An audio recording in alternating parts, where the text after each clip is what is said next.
compressor, yung state ng refrigerant natin na papasok sa compressor ay gas siya kasi hindi lang pwede liquid yung papasok sa compressor.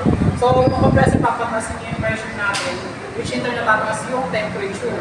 So, yun, dadaan niya sa compressor, dadaan niya din sa condenser. Yung condenser naman ang magpapababa ng kanyang temperature, pero high pressure pa rin siya dyan.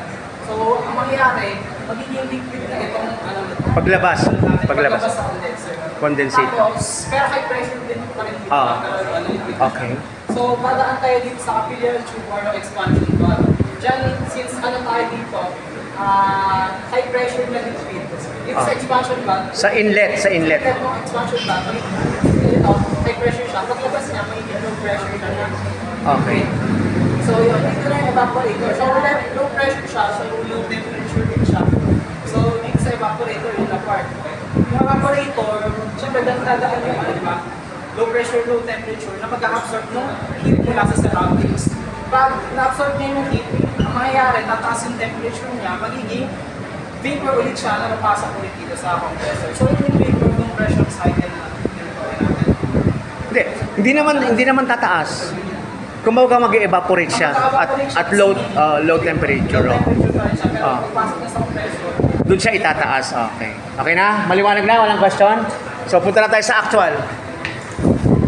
sa actual, meron din naman, vapor compression din ako kasi may compressor na. Sige. So, ito Ituro mo yung mga parts. ito sa part na to, ito yung natin, compressor natin. So ito yung charging line, dito natin pinapasok yung mismong refrigerant kapag ipapasok ngayon, kapag mag-start tayo ng process. So ito yung compressor, ito yung line niya. Dalawa, no? Ito yung line niya, papunta sa condenser, ito. Itong line na to, papunta sa condenser to. Ito yung condenser natin, yung coil. So meron tayo high pressure gauge since pagpasok niya, paglabas niya sa compressor, high pressure. High siya, pressure, diba? okay. So may high pressure gauge siya dyan.